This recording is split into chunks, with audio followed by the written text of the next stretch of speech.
السلام علیکم۔ Arabic word ہے ادخرا۔ اس کے مفہوم میں آتا ہے کہ مستقبل کی ضرورت کے لیے کھانے پینے کی چیزیں سٹاک کر لینا، جمع کر لینا، ذخیرہ کر لینا، اور یہ ذخیرہ انسانوں کے علاوہ دوسرے بھی کئی جاندار کرتے ہیں۔ ابن فارس کے مطابق دو اہم باتیں اس کے اندر آتی ہیں، ایک تو اکٹھا کرنا اور دوسرا اسے محفوظ کرنا۔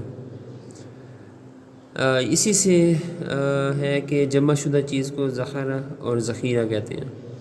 آپ لوگ قرآن مجید دیکھیں، قرآن مجید میں ہے سورہ آل عمران 3 آیت نمبر 49 میں وَأُنَبِّئُكُم بِمَا تَأْكُلُونَ وَمَا تَدَّخِرُونَ فِي بُيُوتِكُم۔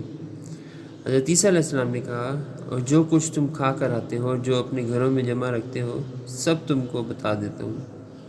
یہاں پہ ورڈ یوز ہو رہا ہے تدخرون، اس کا مطلب ہے یو اسٹور۔ تو انشاءاللہ پھر ملتے ہیں نیکسٹ ٹائم پہ۔ جزاکم اللہ خیر۔